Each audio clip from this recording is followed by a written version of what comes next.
చంద్రబాబు నాయుడు ఇచ్చిన స్టేట్మెంట్ గురించి ఈరోజు మాట్లాడాలనుకుంటున్నా. వచ్చావా? ఇవాళ కూడా రాకపోతే కనపట్లేదు అని పేపర్లో ఇద్దాం అనుకుంటున్నా. ఎందుకంటే ఎందుకు మామూలుగా కొంతమంది ఏప్రిల్ 1 వస్తుందంటే ఇప్పుడు అయన్నొద్దు పాయింట్కి రా సరదాగా అబద్ధాలు చెప్పి ఆట పండించి ఏప్రిల్ ఫూల్ చేయటం అనేది మనం వింటూ ఉంటాం. నువ్వు మాయగాడు నాకు ముందే తెలుసురా.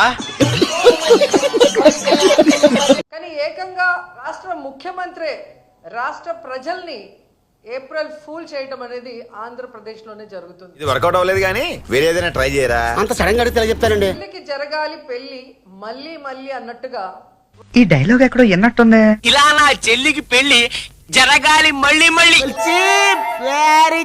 ఒకే పథకాన్ని ప్రతి నెల కూడా ప్రారంభిస్తున్న చంద్రబాబు నాయుడు చూస్తే జాలేస్తుంది. ఏరా జీవితంలో నువ్వింకా మారవా? మారను. ఎదవ తెలివితేటలు చూపించుకే.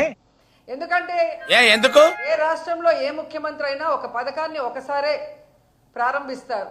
ముందు నువ్వు పూర్తిగా నిక్కచ్చిగాడు. పెద్ద మాట అన్నాడు.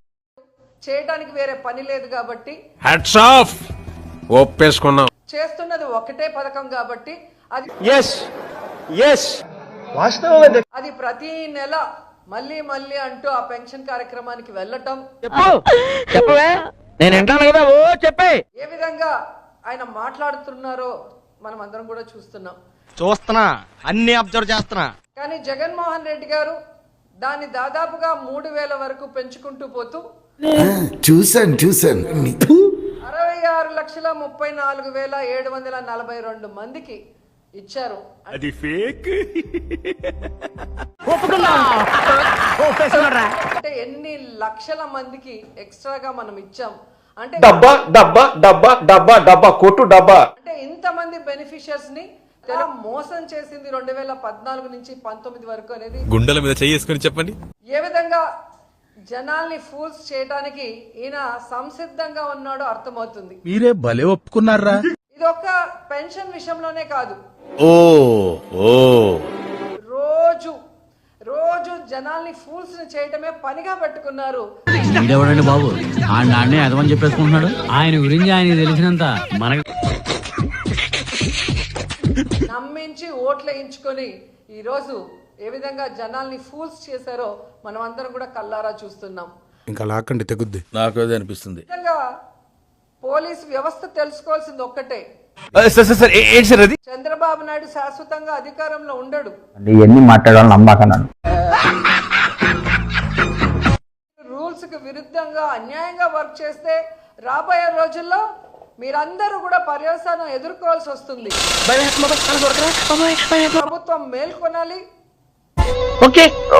నువ్వు ఎట్లా చెప్తే అట్లా. ఆడవాళ్ల రక్షణ, ఆడవాళ్ల భద్రత మీద కేబినెట్ లో డిస్కస్ చేసి విన్నారంట్రా, అక్కగారు ఆర్డర్ వేశారు మనకి. రాష్ట్ర మహిళల్ని కాపాడాలని డిమాండ్ చేస్తున్నాం.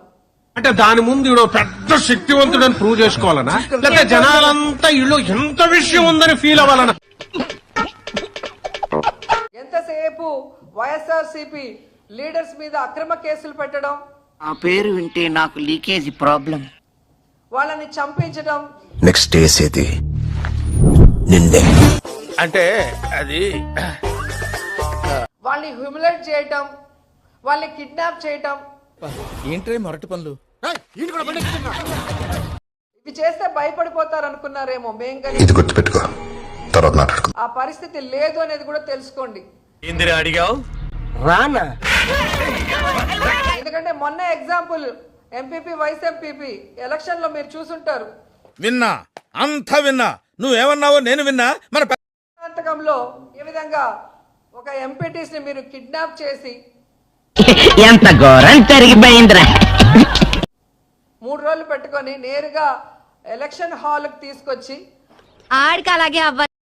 అక్కడ కూడా ఆ మీద అసభ్యంగా ప్రవర్తిస్తూ ఆ అమ్మాయిని బాధ పెట్టాలని చూసినా నేను విన్నాను, నేనున్నాను. ధైర్యంగా వైఎస్ఆర్సీపీకి ఓటేసి ఇప్పుడు మీరు చెప్తే తెలిసిందండి. జగనన్న మీద తనకున్న అభిమానాన్ని ఎలా చాటుకుందో మీరు చూశారు. నేనంటే నీకు ఎందుకు అంత ఇష్టం? మొదటి నుంచి మీరంటే విపరీతమైన పాజిటివ్ వైబ్రేషన్స్ నాకు. చూడటం కాదండి, మీరు చెయ్యాలంతే.